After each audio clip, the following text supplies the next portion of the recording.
Hello, everyone. Welcome back to another episode of the podcast, Field Goals and Forecast, presented by Talk Sports. Now live on WSBU 88.3 FM, The Buzz from the Moscone Center here in San Francisco, the site of Super Bowl 60. I'm Ryan Adio. Alongside me, my great co-host James Derrick. Back for day 3. Can you believe it's day 3 already? I know that's the cliche thing to say, but honestly, for me, it kind of feels like day 8. But you know, yeah, it has been a pretty. I feel like we've been here a very long time, but also in the same sense, it goes. We've been here nothing. Yeah, like it goes fast, but then it's like I've been here forever. I don't know. I just got here, but also I thought I left a week ago. Yeah, fair enough. But we've got a good little game here. Player Gauntlet. If you've watched any Field Goals and Forecasts, you know this is a classic. This player or this player until you can't get there anymore. Yeah, you know? yeah. So let's start with the quarterback from the NFC, Sam Darnold. Okay. A lot of questions about whether he's really legit or not. I think we'll see. We'll find out. Let's start with Baker Mayfield. Seems like that's the question of the week, honestly. Baker Mayfield has been where does he stand? Who's better than him? Sam Darnold, Baker Mayfield. Same draft. That's actually that's genuinely a tough one. I think that's a good way to start this gauntlet because I feel like both of these guys are comparable. I feel like Baker almost has a little bit more of that Josh Allen playmaking type in him. Yeah. But I mean, what Sam Darnold has done this year, I feel like he's proven to people that he's better than a Baker Mayfield. So I'm gonna go Sam Darnold for this one. However, beginning of the year, I would not have said that. No, and like middle of the year when Baker was like an MVP candidate. Yeah, exactly. Ain't happening. But anyway, let's get into Brock Purdy. Kind of another one that's. Is he good? Is he a system quarterback? Like we've Brock heard Purdy or Sam Darnold? Brock Purdy or Sam Darnold? I think I'm gonna have to keep it riding with Sam Darnold. I mean, he's in the Super Bowl, right? You know, he won a lot of games this year. Most winningest quarterback in the last 2 years. Yeah. I guess that's correct. He was 1 seed both times. Aaron Rodgers. Current Aaron Rodgers or Sam Darnold? Yeah. You know, watching some of those Steelers games, you do see he still has some of that insane arm talent. Like Gotcha. there are some they show the view from like the quarterback or behind the quarterback, and he throws a ball to a spot that he can't see, and the receiver catches it. That being said, I think he is still talented, but give me Sam Darnold still. I think you're right. I think you're absolutely. If you would have said Aaron Rodgers, I would have been very concerned, honestly. No, yeah, fair enough. Bryce Young. This one's not as close for me. Okay. I'm going to keep it rolling with Sam Darnold. However, Bryce Young, another good year. I'm not saying he would be better than Sam Darnold, but he could go up on my radar. It was within reach yesterday. So. Yes, exactly. Caleb Williams or Sam Darnold. I think that's very close, at least in my eyes. I kind of... I like Garf's take. There's not a lot of guys that are more talented than a Caleb Williams. I don't know about who's the greatest. I think I'm gonna go Caleb Williams here. That's where I'm gonna change it up. Our first one. It was a great interview, first of all, yesterday. But that's an interesting take. You know, you don't really think about it until someone says it. I guess honestly, he hasn't really won anything just yet, but he's getting there. I wouldn't have minded seeing these guys play each other, by the way. Yeah. I think that would have been a great game. Next up, we got Jared Goff. Maybe a step down, maybe a step up. That's probably a step down. I think if you catch me sometime last year when the Lions were really rolling, obviously Caleb Williams last year wasn't quite the player he is now. Right, that's true. This would have been different, but for now, it's not even for now. Probably till Goff retires, it's going to be Caleb Williams. Well, Sam Darnold, Jared Goff. Sam Darnold or Jared Goff? We're staying Sam Darnold the whole way through. Oh, we're gonna Sam Darnold train. Oh, okay. I wasn't sure if we were replacing Caleb Williams or Jared Goff. I mean, that's a fair one too, I guess. Sam Darnold or Jared Goff. Similar quarterback styles. I'm sorry, I didn't make that clear to you, but no, that's fine. Sam Darnold, Jared Goff. I mean, kind of facilitators. I think I'm still gonna stick with. Well, I'm gonna not still, but I'm gonna stick with Sam Darnold here. Yeah. Keep it rolling. I think that's the right take. I mean, I like Jared Goff, but even Lions fans will tell you he's not the most talented quarterback Yeah. ever. Yeah. Connor does not Connor agree shaking as a his Lions head. fan, but Yeah, okay, no, perfect. yeah, no. There He agrees you to go. the sentiment. There it is. Dak Prescott or Sam Darnold.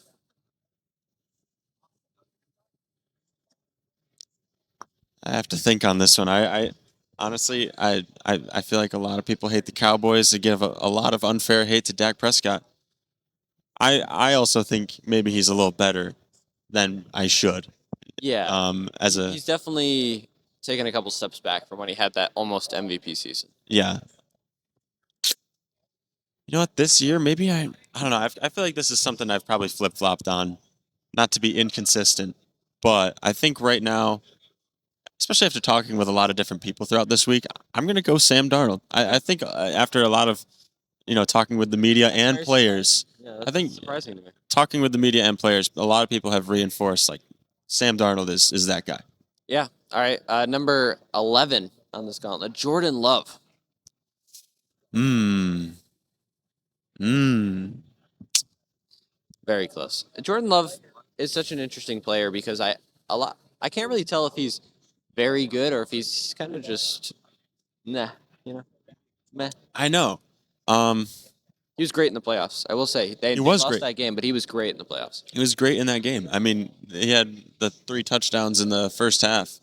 And he doesn't really have any great receivers. Yeah, I mean, and he does. Yeah, he does it without the great receivers. That's kind of the lens that I would look at it through. This is extremely close, but I got to choose somebody. Give me. I don't know, dude. If Jordan Love was on the Seahawks, I think they'd be pretty deadly. I think. Do I say Jordan Love here? That's crazy. No, I'm gonna stick with Sam Darnold. He's in the Super Bowl. You gotta stick with your guy. Yeah. I might have gone Jordan Love here. It was very close. I almost said It's tough. It's close. Next up, Justin Herbert, the what if quarterback of the century. You have to think if Justin Herbert's on the Seahawks, man. Yeah, I Justin Herbert's got the arm talent for sure, and he's just got dog. Like he played through a lot of injuries, and he was hampered throughout the season. Not that makes him like a better quarterback necessarily, but he's a great team leader as well. So final one. Justin Herbert. Oh, I'm sorry. Did you pick? Yeah, Justin Herbert. I mean, I am long winded, so just cut me off. All right. Final one. Jalen Hurts. Jalen Hurts or Sam Darnold? This one's a little easier for me. Give me Jalen Hurts. All right. Yeah, fair enough. I mean, as the gauntlet went on, I got a bit easier. I thought. Yeah. So you picked Caleb Williams. Did you pick Jordan Love? No. I ended up Jordan going Love. against Jordan Love. So you picked Caleb Williams, Justin Herbert, and Jalen Hurts for Sam Darnold. That checks. That's it. That checks. Next up, the other Super Bowl quarterback, Drake May. Drake May. Drake May. Yep. Bryce Young up first. Give me Drake May. Fair enough. CJ Stroud. CJ, dude, he's not helping himself recently, but I give me Drake May. Aaron Rodgers. Again, Drake May. Yeah. Baker Mayfield. There it is again. Baker Mayfield again here. It's like this one is still tough. Like I don't know, even if you had, I don't know if you have Sam Darnold later on in this gauntlet, but just like going between the two, well, they're very similar. Yeah. Not as in terms of play, in terms of play style, but just in terms of how good they are. I'm gonna stick with Drake May. If I went with Sam Darnold, I have to go with Drake. I think that's fair. Brock Purdy again. It's back. It doesn't go away. These like mid-tier quarterbacks. I know these. Gonna put them all. These are all tough, but I feel like a lot of these answers should be the same because of how close Darnold and May are. They might be next to each other. They might be touching. Right. Give me Drake May. All right, now let's throw you a curveball. Trevor Lawrence or Drake May. That's a great curveball. Great curveball, Ryan. Thank you. I pride myself on the curveball. The Uncle Charlie. That's interesting. Trevor Lawrence played pretty well this year. He did. I mean, he's in MVP contention, but so is Drake May at the end of the day. Yeah, Drake May, of course. You know, I don't want to spend too long on this one, but this is really close. Him and Sam Darnold, even like I'm trying to think between May and Darnold and Lawrence, and it's like these guys are all very, very, very close to each other. Yeah, they are. You know, I feel like a guy like Drake May is kind of wise beyond his years Really? in terms of being a game manager. Okay. But we haven't being a game manager, but sure, I'll give we you. haven't seen that 300-yard game out of him yet. That's what I'm saying. And I feel like Trevor Lawrence is one of those guys that can really just And if explode. he's slinging the rock. He's slinging the rock. Yeah. I mean, seriously. I'm gonna maybe I'll give it to Trevor Lawrence All here right. for this There it is, season. the For this first one. season, Drake May could come out first 5 weeks next season and prove me wrong entirely. We're going to take another step down here. Jared Goff. Think about how similar Jared Goff and Drake May are. Both were MVP candidates a couple years ago. Well, Jared Goff was an MVP candidate a couple years ago. And Drake May, by the time, hopefully if he's still playing, by the time he's Jared Goff's age, I imagine they are going to be really darn similar. I think Drake May will be a little bit better, though. So give me Drake May. Okay, I'll take that. Here it is again. Caleb Williams. That's the same question we asked Andrew Garfield in the interview yesterday. I'm going to go Caleb Williams. I've got to agree. Yeah, I agree with him, too. Jaden Daniels. Drake May or Jaden Daniels? Jaden Daniels had a great year last year. Yeah, great year last year. We talked about, what most valuable really means. He's certainly up there. Look at them without him. I won't harp on this too long. I'm gonna stick Jaden Daniels You're here. gonna go Jaden Daniels. Yeah. I love it. I love it. Now here it is. The question we've all been waiting for. Drake May or Sam Darnold? Like I said, these guys are touching. If you're looking at a list of quarterbacks in the NFL, I don't know. Where are you leaning on this one? I'm just the facilitator. Yeah, you don't want to answer. You're the guy answering the questions here. You don't want to answer. I don't want to answer now. Because it's a tough question. I think. Who would I take? I think with it I'll being let you said, answer first. yeah, with it being said that they're right next to each other, I feel like it doesn't make that much of a difference who I actually choose. Yeah. Whoever wins this game will prove that they're the better one. Right. And you know what? I think Sam Darnold wins the game.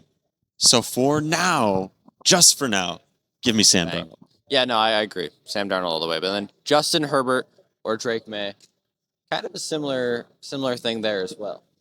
If Justin Herbert had Drake May's playoff winning ability, who knows what would happen? Oh, dude, forget about it. Who knows what would happen?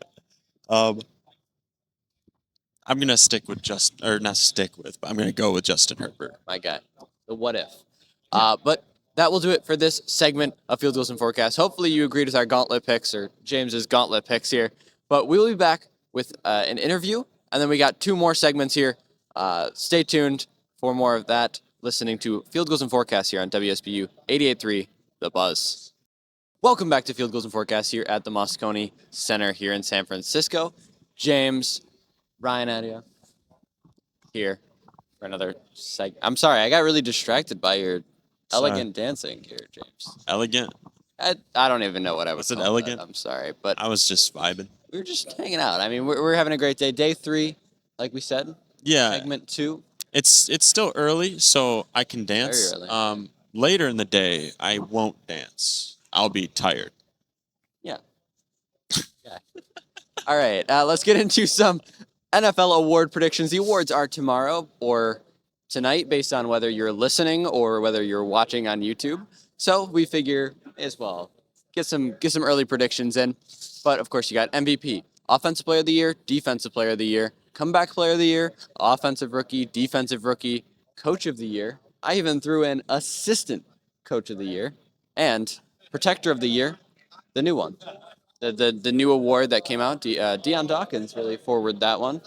Yeah. Bills guy, of course. I mean, as he should. Yeah. I mean, the O-line never gets a lot of love. But let's start with MVP, Most Valuable Player of the League. I'm going to go with Matthew Stafford here. I know Drake May is kind of the favorite at this point, right? I mean, he made it to the Super Bowl. It makes sense for him to do that. But Matthew Stafford had the stats. I think he was the better player overall this year, just talent-wise, honestly. And yeah, I mean, I don't know. I don't really have much else to say. Drake No, May, I don't think deserves it as much. He's got more time. Just give it to Stafford. He doesn't have an MVP. I like 99% agree, but I also like to be right. So I'm gonna pick Drake May. Like I come from the same train of thought. I mean, look at the counting stats. You know, he's. Okay. I mean, no, well, I'm saying like if you look at the counting stats, Matthew Stafford is at the top of a lot of them. And Yes. I mean, look Yeah. like passing touchdowns. I think the next closest what I was guy gonna say. is 12 Yeah. under him. Him and Devontae Adams had it going all year. Yeah. Besides for when Adams was hurt. Right. I mean, you can argue the whole most valuable player to their team talk, right? Matthew You Stafford could. has Devontae Adams. He has Puka Nacua. He has a good line. He has Kyron Williams. Is he really the most valuable player on the Rams team? But on the other side, Drake May doesn't have the weapons, has a couple good running backs, has a decent line, but his defense is much better than Stafford's, in my opinion. No, yeah, he's got a much better defense, or more consistent. Didn't it played much more consistently all year? Sorry, Austin's just distracting me. That was annoying. It's like those guys outside of car shops. Yeah. Would they like that was Austin. Yeah. Oh, like the wacky flailing, inflatable arm flailing tube man. Yeah. Yeah. Man, don't do that. He can't even hear me. But yeah. No, sorry. So wait. So you are going with Drake May? I'm going with Drake May because because that. not even you would do me like that. Not even because it's what I believe. Like I think he deserves it more, but just because I think that's what's going to happen is it's going to be Drake May. Yeah. However, if I had to give it to the next guy up, it would have been Stafford. It's a little annoying because I feel like guy up is crazy. I'm sorry. Well, according to the NFL, they give out the award. Sure. The thing that's annoying to me. They don't give out NFL runner up or MVP runner up. No, they don't. What I'm saying is the point I'm trying to make. Like last week of the season, right? Final week, it's like neck and neck, May and Stafford. At that point in the season, I was thinking, hey, what's going on here? Yeah. I thought Matthew Stafford was running away with this. And then all of a sudden, Stafford throws like a couple picks in that game. Yeah, and then everyone's like, oh, it's obviously Drake May. Yeah. I think he's got enough momentum that Drake May wins it. But I think it's just dumb that a two-pick game and a kind of a bad final week is what is going to ultimately decide this. It's kind of strange. He did slow down at the end of the season, but I don't think it's enough to not give him the MVP. I mean, again, Drake May's got the years. I know that's not really a great case. Drake May has more time to win it. I would love to see Matthew Stafford get an MVP. At the end of the day, I don't want Matthew Stafford to not have an MVP. Yeah, I mean, and the stupid thing for me is you'd rather Matthew Stafford just suck at the beginning of the season and then build momentum as the year goes on. Like, I mean, Drake May lost to the Raiders earlier this year. If that happened week 17, his MVP case would have been crushed. Right. It wouldn't have happened. People would be like, oh, he just lost to the Raiders. Drake did go on a run at the end of the season. You got to give it to him. Yeah. I mean, they lost to the Bills, but it is what it is, right? But they went on a run.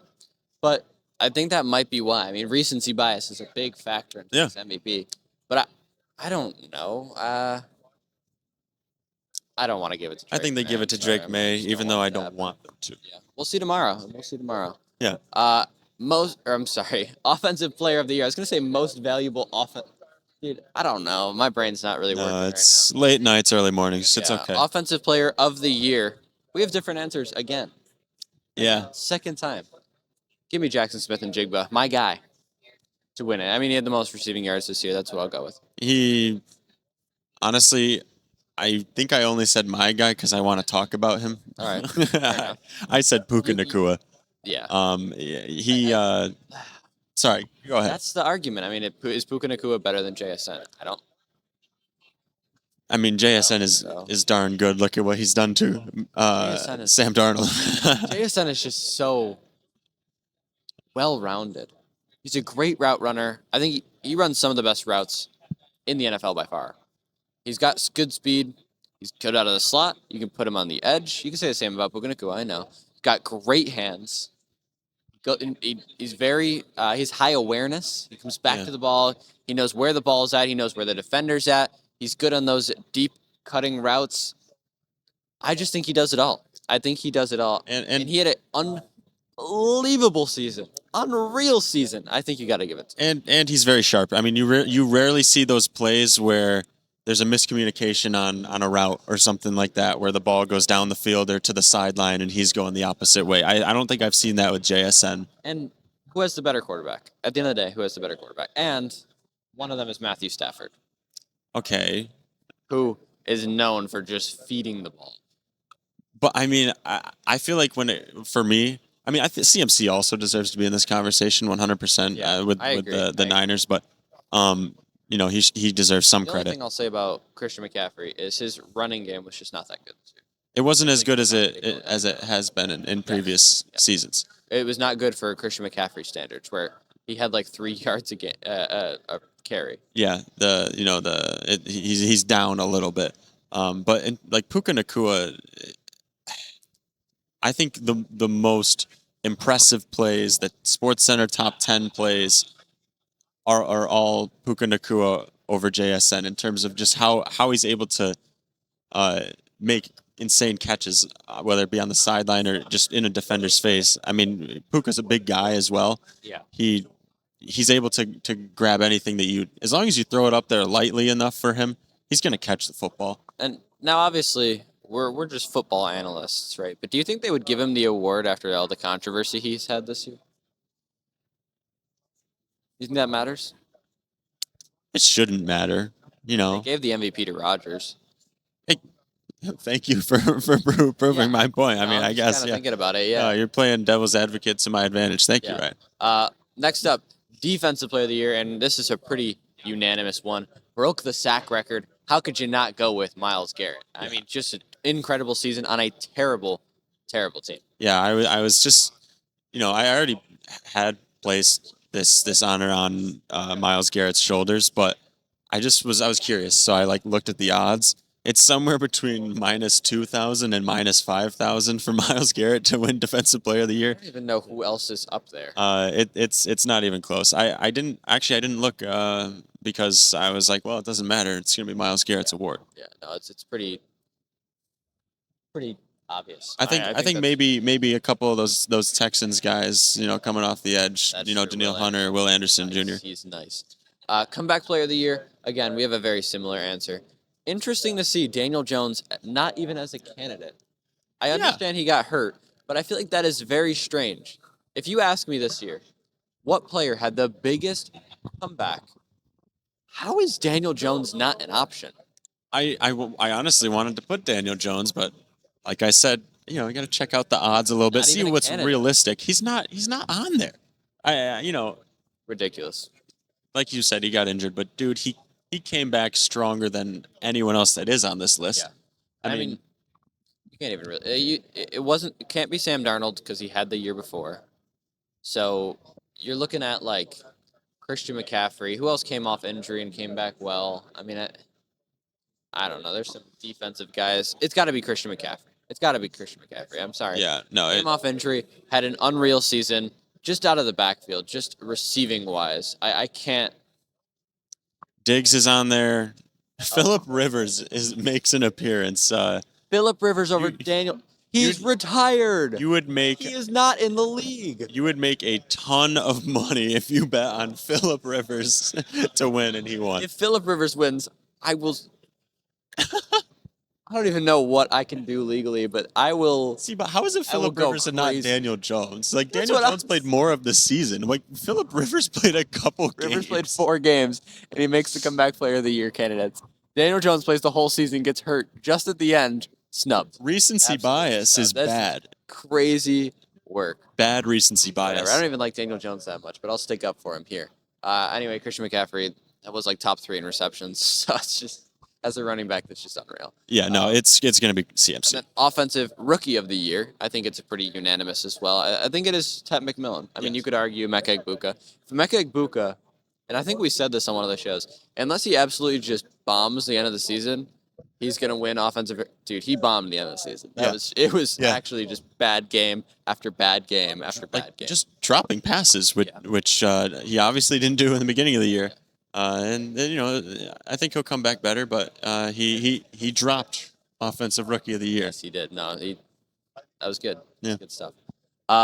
Defensive Rookie of the Year, I think it is Carson Schlesinger. But it could be Nick Emmanwori. I think he's making a really big case.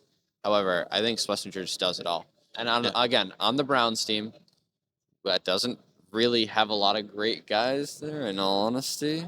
But he does it all. He comes on the edge. He plays it in coverage. He's that middle of the field guy as well, the field general. He could play safety, and I'd be like, yep, there he is. Yeah. You know, can't wait to see how dynamic they end up making him as the years go on there. It. Coach of the Year is another big one that is up in debate here, but I feel very strongly about this. I don't think he'll win. At the end of the day, I don't think he'll win, but I really think it should be Kyle Shanahan. I don't think he's going to win it. I don't actually believe he'll win, but the things that he did with this 49ers team that was banged up beyond repair. He had Mac Jones for almost half the season, and they had a winning record. They were in prime position to win their division. And Mac Jones played half the season. And the other half was injured Brock Purdy. They didn't have Fred Warner. They did not have Nick Bosa. They did not have half the team, in all honesty. Most injuries by any team. And they beat the Eagles in the playoffs, the defending Super Bowl champions. Yes, they got brutally just kicked and battered by the Seahawks. But at that point, the team is a shell. Kyle Shanahan coached this team into a playoff spot, got them a win. I can't believe it. I think he easily should win. Will he? Probably not. Because I think it'll be your answer. Yeah, it's going to be Vrabel. He's done so, 14 wins with this team is 4 wins last year to a 14-win team. It only makes sense, right? Yeah, but you also have to consider. I mean, they also won't win, but Sean Payton did a lot with not so much. Yeah. I mean, I can't say not so much. That's a darn good team in Denver. Mike and then Mike McDonald, obviously. But I think out of the 3 teams that we just mentioned, the Patriots have the least amount of amount of known names on their roster. And then assistant coach of the year, I'm just going to help you out with this one. Clint Kubiak. Now probably the Raiders head coach. The Seahawks offensive coordinator. Yes, yeah. I mean, I think he's just going to win. But it could be Brian Flores as well. Brian Flores up there as well. Vikings defense, unreal this year. Again, a terrible team. But I think he easily could be. It's either one of those two. But I think they'll give it to Kubiak just because of, Seahawks being in the Super Bowl. Nah, dude. Have you heard of that? Obviously, it's going to be Joe Brady. He earned the head coaching job. Clearly, he's such a good assistant coach that he deserves the Bills head coaching job. That means he wins assistant coach of the year, right? Is that how that works? Protector of the year, the final award that we have here for the offensive lineman of the year. It's a cool one. I enjoyed that. I mean, I'm going to go with Joe Thuney, former Chief and also former Patriot. It's actually very funny that any team he goes to just automatically turns around. He was on the Patriots when they were in the Super Bowl. Then he was on the Chiefs when they were in the Super Bowl. He left the Patriots. They didn't go to the Super Bowl anymore. He left the Chiefs. They just missed the Super Bowl for the first time in 4 years. Missed the playoffs. Missed the playoffs even. That's what but still. And now heads to the Bears, and they make the playoffs. They make a great run. Caleb Williams has a great offensive line. Come on, give me a break. I gotta go with Joe Thuney. Although there's a lot of great candidates. We did say this earlier in the year as well. Is the Bears got off to kind of a rough start. I forgot what their record was. It was 4-3 or something rough start. 4-3 still fine. Rough start, but also they weren't out of it. But we were no, they're not winning. Yeah. But we were talking. They made a bunch of those offensive lineman additions, and it's they haven't started reading the same book yet. Right. They're not on the same schedule. They're not thinking subconsciously the same just yet. And you know what? Now they're the number 2 rush offense in the NFL. Now they're able to. Caleb Williams kind of knows exactly what's going on as well. So I think Joe Thuney is a big part of that. I was nearly perfect on my awards last year. You remember that? The only one I said was I thought Lamar Jackson would win MVP because I just thought they're not going to give it to Josh. But that's how I feel about a lot of these awards. They're not going to give it to X player. Let me pick this player. Yeah, but I love picking the favorites. Yeah, Also, I love picking the overall best offensive lineman in the NFL for the past couple of years, and that's just Penei Sewell. Yeah, Penei Sewell. It's always the meme, Joe Burrow, anybody, Jamar Chase, and Joe Burrow's on the ground, and then it's Joe Burrow, Penei Sewell, anybody, and Joe Burrow's upright. And I think that's really shown the Lions have the greatest, second greatest offensive line in the league, probably the greatest offensive lineman, at least outside offensive lineman. Yeah, tackle.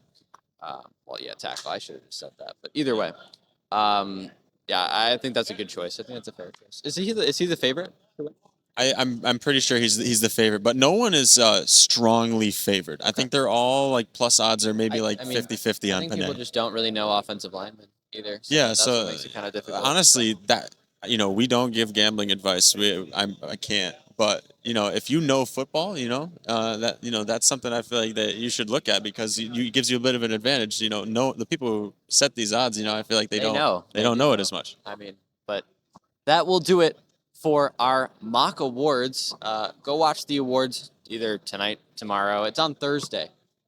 We're recording this on Wednesday, but it'll go up on YouTube on Thursday, and it'll be live on Wednesday on WSBU. But we got one more segment coming up. We're not going anywhere. We got some mock awards coming up. You're going to want to watch that. Should be a funny segment, at least I think I'm funny. Yeah. So be right back on WSBU 88.3 FM, The Buzz. Welcome back to Field Goals and Forecasts here on WSBU 88.3 The Buzz. Ryan Adio alongside Austin Townley and Bron Heussenstamm, correct? Close enough. All right, I'm trying. I try my best. But founder of Bleav, you want to just introduce yourself, maybe say your last name right, and tell us. Yeah, absolutely. First off, St. Bonaventure, great host. Not everybody has hosts like yous in their college ones. We walk around and see it. So thank you. You guys are all welcome for listening to these guys. Plus, it's one of the top comm schools in the country. Yeah, absolutely it is. Yeah. On your way. There's a lot of hosts here that have come through here who are now on big sets. Yeah. So it's kind of like invest early, get them while you can, right? Hey, you said it. Invest early. If you want to come get, it's like a stock market right now. That's right. That's right. Yeah. Well, I'm Bron Heussenstamm, founder of Bleav. We maximize podcasts and YouTube. So we have over 500 shows that go through us, and we just want to really provide a service for the host that says there is no better partner in trying to achieve your dreams through this entire space. Yeah. Like increased distribution, better content, and make more money doing it, and that's what we do. It's amazing. So when you started this up, you know, obviously a massive sports fan. What is your obsession within sports? Is it the story? Is it the statistics? Because I know you post stats on your Twitter every now and then. What is your obsession within the sports? Man, I love sports. I played every sport, every bar sport from foosball to ping pong. Like, I like my chances. Like, sports are just so fun. And the older I get, the more I like the off the field stuff. Yes. And how it came to be and why you're seeing the execution was actually something that happened 6 months ago that they either implemented or brought in that athlete. I just love it. I'm like, I will tell you every player for every team across all of it. And then I can't remember like what somebody said 3 minutes ago. So, it's like, that's just the way my brain is wired. But I just think for like humanity, it's just the best. It's teamwork, it's camaraderie, it's winning, it's losing. It's the best times, it's peak performance, it's dedication. Like, I just love that aspect of it. And so for me, I had so many friends in my own background as an athlete. Like, I was just always the kind of person, like, I just wanted to see everybody succeed. Like, when I lose, when I was a kid, like, I threw the biggest tantrums. Like, it meant everything to me. And now when I lose, like, I love it. When I play golf, like, if somebody's, 4 or 5 strokes handicap above me, I don't want the strokes. I want to beat them like 1 out of 4 times and be like, got you, right? And then when they beat me the other 3 times, I'm like, it was expected. And then that makes me want to get better for the next one, right? And so for the hosts, it was that same kind of implementation where I just wanted to see them just maximize what they were trying to do. And I know I'm going to say that word maximize a lot, but that's really what it is. Like, if you're going to get on this mic right now, you want it to go to as many people as possible. Absolutely. You want it to be as good as it could possibly be, and you want to make as much as you possibly can for it. So what are those steps to getting to that? A lot of it is in pre-production. A lot of it is how you do it then, and a lot of it is in post.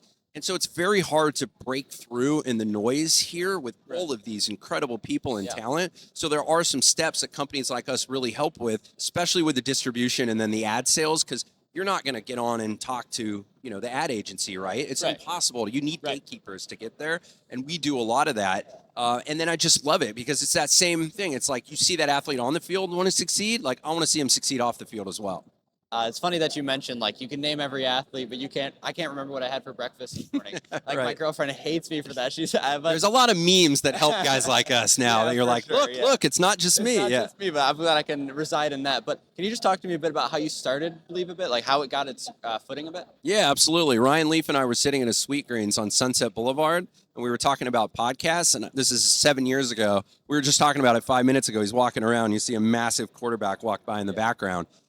It's like, dude, this thing's coming. This is Twitter. This is Instagram. Yeah. More so, when you look at it from a macro business perspective, it's really going direct to consumer, which a lot of other industries have done, right? Through Instagram when it started being clothing, and you could skip Nordstrom's straight and let them buy it through there. It was the same thing. You didn't have to get hired in North Texas to cover high school sports and then try to move up to another market, right? You could just say, I'm going to go on right now. No one can ever tell me to shut up. I want to own my YouTube. I want to own my podcast, and I will get immediate feedback, which you can't get on radio or TV. Right. This is getting likes. I'll do more of that. This is not getting likes. Never doing that again. Somebody told me I suck. Great. At least you listened, right? And you could kind of build it up from there. So we conceptualized, and then the thing from us I'm an entrepreneur major from USC, was, do you know how people went to USC? They can't wait to tell you that they went to USC. That's how you know. So it was a just conveyor belt of what do you need to be successful in this industry? And so we just started checking off the boxes. Hey, you need this, you need audio engineer, you need a microphone, you need a light. How do you work everything? Where do you upload through? How do you get the ads? And it just goes down the assembly line. Some of it's elf, some of it's AI, some of it's human. We just try to maximize it. But the one thing that I think that Bleav has done really well is thread the needle between too much help, which sinks the business, which you've seen a lot of podcast networks go out of business because they try to bring that TV mentality of big production and all that. Yeah. And then no help at all, which sinks the host. Yeah. Because then they're just flailing in the wind and trying to constantly walk that line. Because if I go to a business, I can't help anybody.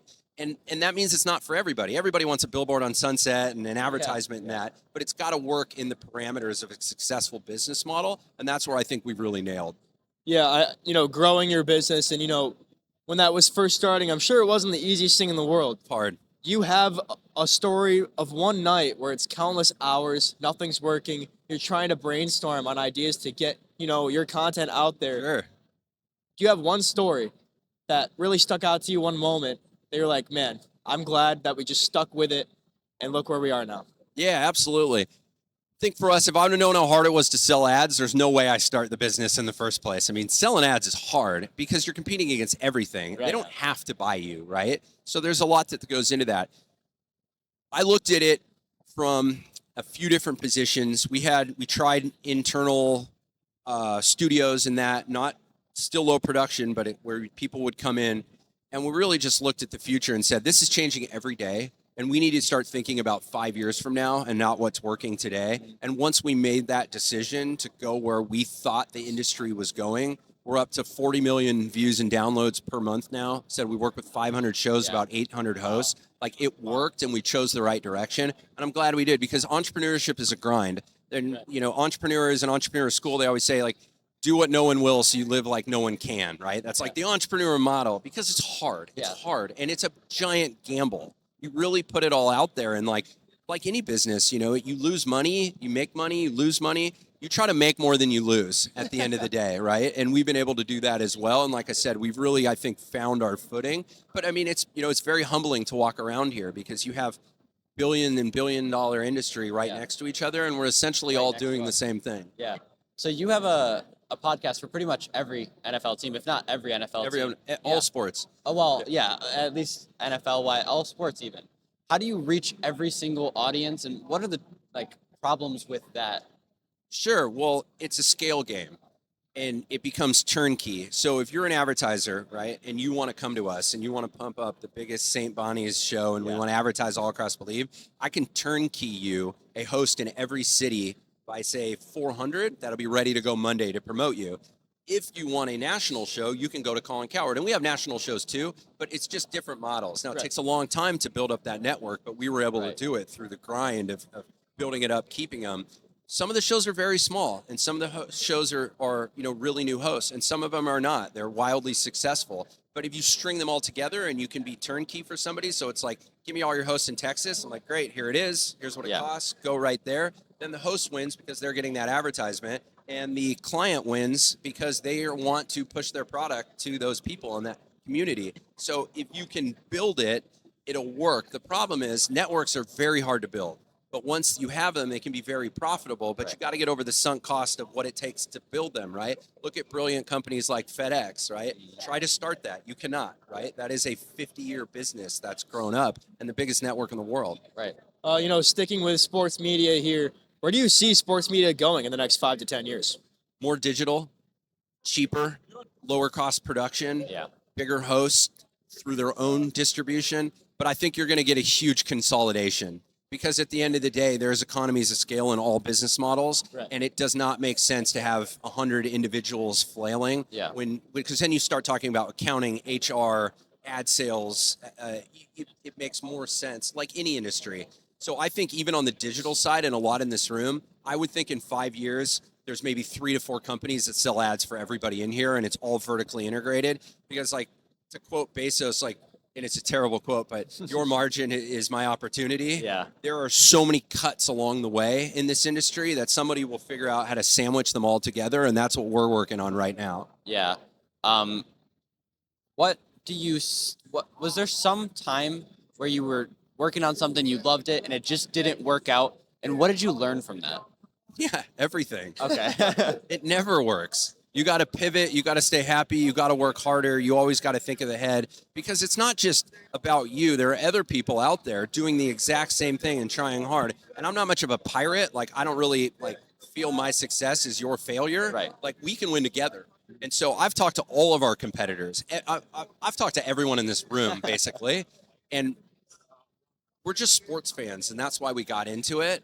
And we can all win together. It actually helps the advertiser to have more people in one city, because they don't want to do 72 deals. They just want to get their product in front of good people in Pittsburgh through sports. And it'd be a lot better for them if they could write one check instead of 17 in that market. And so if you can all conglomerate and be together and drive those numbers up, it actually ends up better in the end. You've always, I'm sorry, I'm choking up over here. What sprouted your love for sports getting into this industry? Dude, I don't know. I was a kid that would throw my bat at 9. You can't teach that kind of dedication, right? Like, I always talk about sports as 3 things. It's genetics, opportunity, and desire, right? You really have to have all 3 in order to do it. Now, if you're big in basketball, you might not need all the desire, right? But you still need the opportunity, right? Your parents had to put you in. Somebody, you had to have a basketball hoop. I had all 3-ish. I mean, obviously, I wasn't big enough to play football or fast enough or whatnot, but I just really loved sports. And in Laguna, where I grew up, Laguna Beach, the coolest sport is surfing.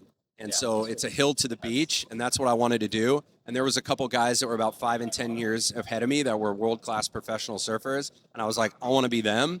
And I worked on my craft every day before and after, and even during school a lot of times, and was able to end up, by the time I was 19, I was on the U.S. national surf team, and that's achieved what I wanted to do there. So, why do you think people trust the insider voices at Bleav over, I don't know, let's say a national guy at Bleacher Report or ESPN or something like that? Yeah, that's a great thing. I would always think if Jason Campbell is talking to Auburn versus any of the top people, it might not be better, but you trust and you like that. So my pitch to advertisers is I'll give you that in every city versus one national voice that's got to do national. Plus, we can do individual reads. So you could be like, hey, Auburn community, this store is located here, or this brand is sold at this store. And then that's changed in all these different markets. So I would always think from a brand perspective, it's better to have 800 people talking about you than 1. Okay, so we actually have breaking news. Anthony Davis was just traded to the Washington Wizards. What do you think about that? Is that real? That is real. Did someone hack Shams again? I'm sorry. Per Adam Schefter, the Dallas Mavericks are trading 10-time NBA All-Star Anthony Davis with Jaden Hardy and D'Angelo Russell to the Washington Wizards for Chris Middleton, A.J. Johnson, and Malachi Brahim and Marvin Bagley.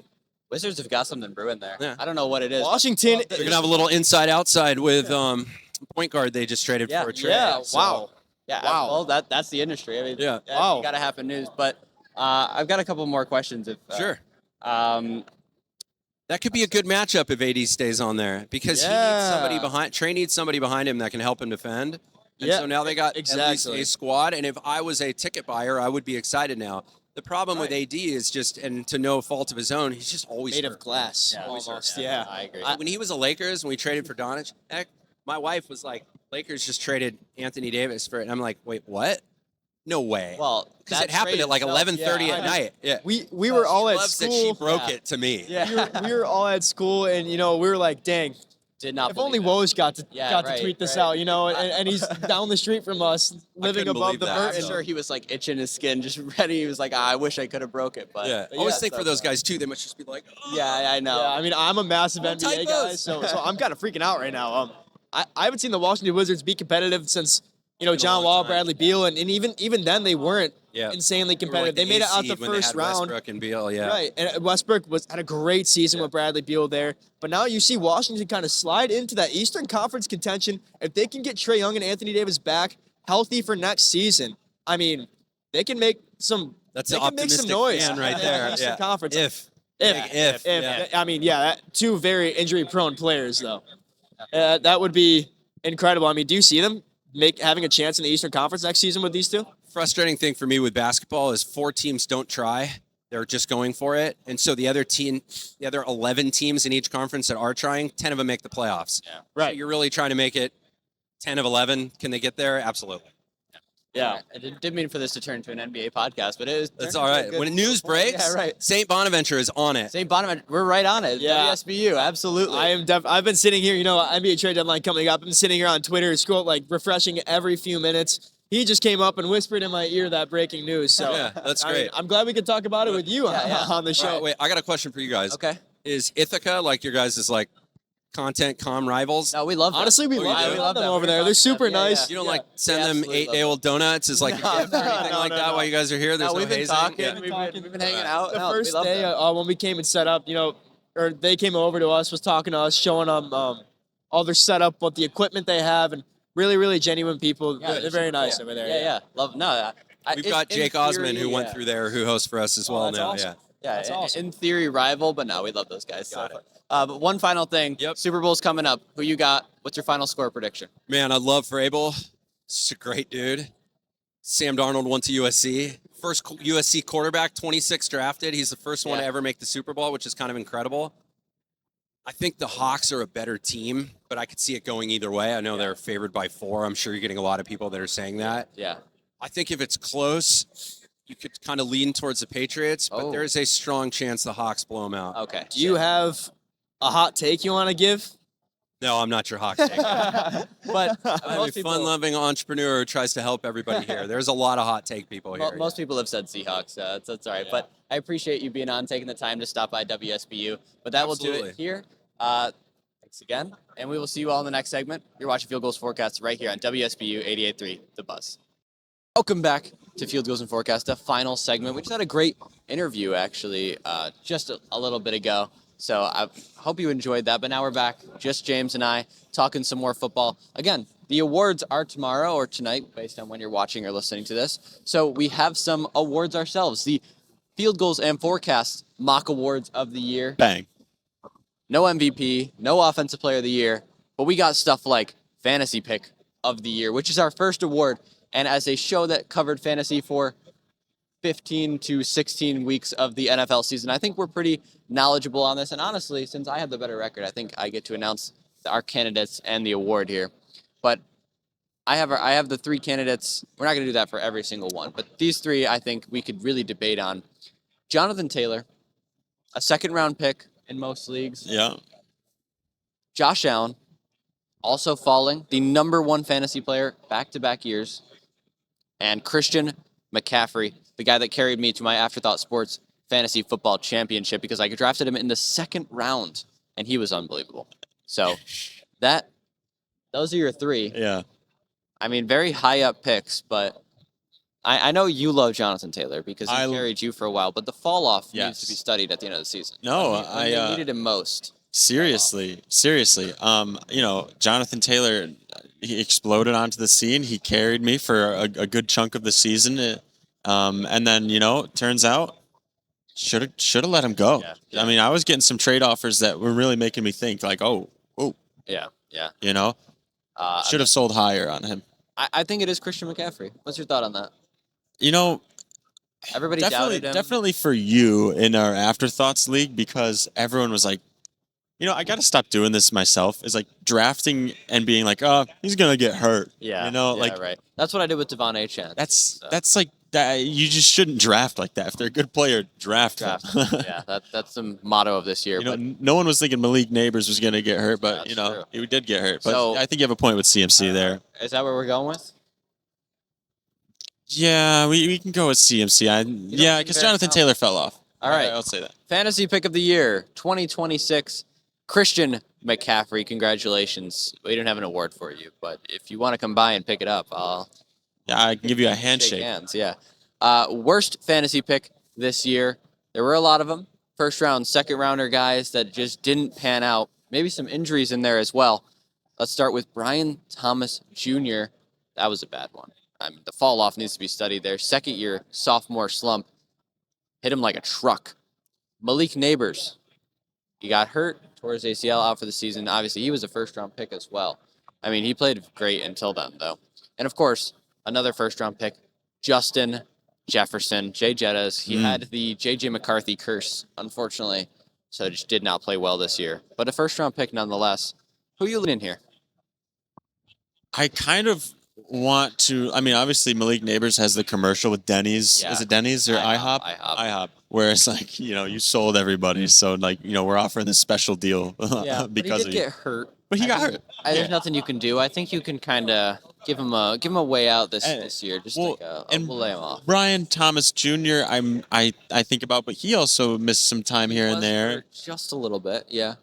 I think a lot of people thought Justin Jefferson, because they saw Nick Mullins light it up with him, still able to supply him Any other fantasy quarterback points. can supply him fantasy points except except J.J. McCarthy. Yeah. I kind of. What's going on? I think I'm leaning towards Jay Jettas because he didn't get hurt, and it was simply. I mean, honestly, I wouldn't say it was his fault.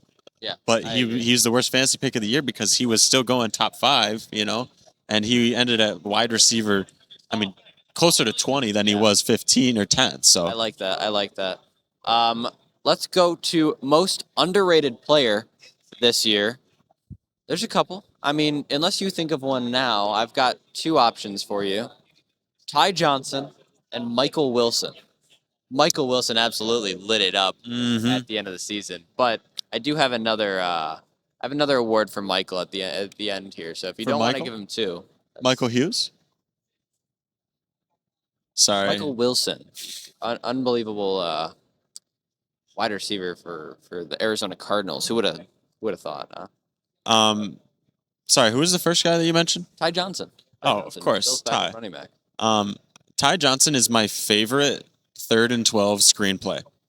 And he always comes through every time. Can't wait for the league to adjust to that. So, no, I can't give ought it. to give it to him. You think so? I mean, You don't want it? I feel like this is the most obvious biased Bills Oh fan yeah. pick. Are you kidding me? Ty Johnson is so underrated.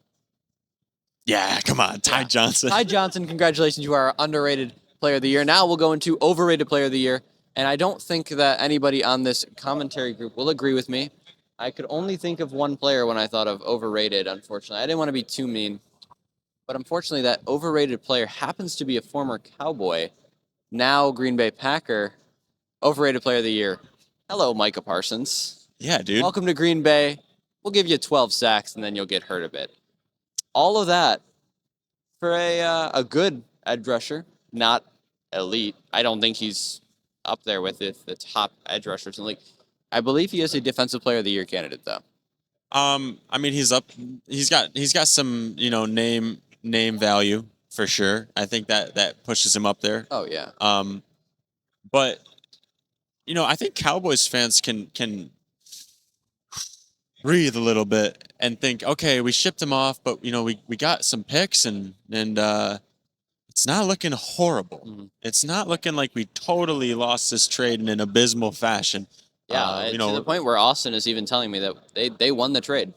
Yeah. I don't know if that sounds like cope to me, but we'll go with it. Also for underrated, I also want to throw out. I'm going back a order. No, that's fine. Sorry. I do want to throw out Brian Burns. He was unreal for the Giants this year. Just a great run stuffer. Did not make the Pro Bowl. Did not make All Pro. Okay. Oh, so lack of recognition for Yeah, Brian lack of Burns. recognition. But so Ty Johnson, because I love the Bills and I love Ty Johnson, but also Brian Burns because he actually really deserves it. But He actually overrated does. player. Congratulations, Micah Parsons. You are the overrated player of the year. I love you, but you just didn't really have the greatest season. Next up, the underperforming rookie of the year for offense. This guy was a first-round pick, the first-round wide receiver taken by this franchise in a very long time. I want to say in over 20 years. Yeah. And safe to say, it just wasn't worth it. Yeah, Just was not worth it. For they could Michael use some Golden, for Matthew practice. Golden. Michael. Everything is Michael today. Matthew Golden. Yeah, you said they haven't drafted a wide receiver in the first round in a long time. They should practice it more. They should practice it more because it was a good pick. I actually really like He- Matthew Golden coming out of Texas, but he just didn't do anything this year. And Nothing this year. He scored his first touchdown in the playoffs, and it was like electric. Like Yeah. you finally saw, you're like, holy cow, this guy's actually pretty good. But he didn't Yeah. get snaps really. Could be a underrated fantasy pick next year, but I doubt it. I don't know that Green Bay wide receiver room is just everybody run out there. Yeah. I don't know, I feel like it's kind of random. Now, defensive underperforming rookie of the year. I got to make sure that I have this name right. So if you will give me 30 seconds.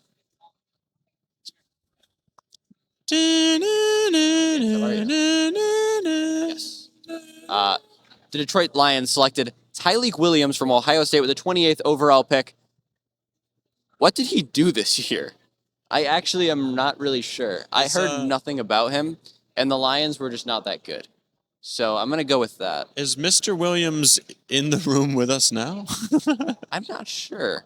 I mean, not every first-round pick works out. Let me make that very clear. And not But every first round pick plays necessarily. yeah. Matthew Golden, cough. But I didn't hear much about Tyleik. He had 1 sack, 8 tackles for a first-round pick. Wow. Give me underperforming defensive rookie of the year, Tyleik Williams. Congratulations, you are him. Breakout player of the year. It's very basic, but I have to give it again to my guy, JSN. First onto the scene, kind of very underrated this year. He was a second, third-round pick in fantasy. You could even argue him for best fantasy pick this year. I kind of got snubbed there, I won't lie, but Yeah, actually. is what Yeah. it is, I guess. Breakout player of the year is Jackson Smith in Jigba. Are you okay with that? Absolutely. They gave him the reins and he went, hey-ya. Yeah. Don't look at me and smile like that. Okay. Fall off of the year. I'm gonna let you go ahead and say this one if you can read. No, I can't read. Ryan, you have to say it. All right, I'm sorry. It was a guy that I traded you in fantasy midway through the season for Kenneth Walker, Zach Charbonnet. Charbonnet ended up helping me win the championship. Alvin Kamara, what happened? I'm so serious. What happened? Everything was on you, and you disappeared. Alvin, you actually started playing football like a guy named Alvin. You know what I mean? Yeah. Like I actually forget that he's named Alvin. Alvin. A lot of the time. That it just doesn't really ring for me. In years past, I feel like you were Mr. Camara. That almost sounds like a AK. fast car. You played like Alvin this year. Played like Alvin. Yeah. Fall off of the year. Alvin Kamara, congratulations. Who could have expected this award with a question mark? This one goes to Michael Wilson because who could have expected him to burst onto the scene after the injury to Marvin Harrison Jr. And he absolutely carried a lot of people in fantasy. He was unreal. He could have been underrated player of the year, I think, very easily, but I didn't want to give him 2 awards. But Michael Wilson, you are the who could have expected this award. Are you okay with that, James? I'm totally fine with that. Michael Wilson could be underrated fantasy pickup. Yep. I don't know. Do the Cardinals have a quarterback? I don't A know. lot of places, yeah. Yeah. Then we have 3 more. Should trade him to the Bills. Sorry. That'd be something. Best trade deadline move. It's the Seattle Seahawks, and it's Rashid Shaheed. They traded a 4th-round pick for him, 3rd-round pick for him, something along those lines. And he's been great for them. Great special teamer, great deep ball threat, and honestly helped them on that Super Bowl run. They wouldn't have beaten the Rams without him. Yeah. The first Rams game. Yeah, I was gonna say. The second Rams game technically, but you know what I'm talking about. Yeah. Big playmaker. Yeah. So that's what he's been for them. Now, 2 more. We have the worst head coach award, it is the Raiders, and it is Pete Carroll. He was fired pretty much almost after the season ended. I love Pete Carroll. I don't think he's not nearly, he's a Hall of Fame coach probably, Yeah. but man, he did not know how to coach the Raiders. It was abysmal. Yeah. Pete, I think about halfway through the season, Pete was just, he's probably thinking to himself, what am I doing here? Yeah. I should have just stayed retired, man. Well, he made some more money, and invest a little bit more. Pete, Got to maybe talk to Geno Smith a little bit more. you can upgrade your retirement, the home that you retire in, like, The 401k gained some money with that. Yeah. I'm happy for Pete, Yeah. but he was no good this year. I'm sure he doesn't mind that we gave him the worst head coach of the year award. Congratulations, Pete Carroll. Yeah, he doesn't mind. He got a lot of money from that. And finally, the cornball of the year, the corniest player in the National Football League. And then if Austin was in the NFL, it'd be Oh my God. it's Austin Town. Yeah. But since he's not, it has to go to J.J. McCarthy. Congratulations. You are the cornball of the year. Nine's coming out. I don't know, buddy. He got clowned so hard, dude. It actually got so bad. Yeah. If I was J.J. McCarthy, I would genuinely be like upset. I would have very bad I would health image problems. I would have deleted social media. Yeah. At least. You know the play where he gritties into the end zone, so like in the field of play, like Don't gritty, JJ. I'm just No dancing for you. Stop. You're making me cringe. Cornball of the year. Congratulations, JJ McCarthy. But that will do it for our mock awards. Hopefully you agree with us. Leave some ideas for next year's awards in the comments below if you got any and who you would have picked for any of these spots. But that will do it today for Field Goals and Forecasts Day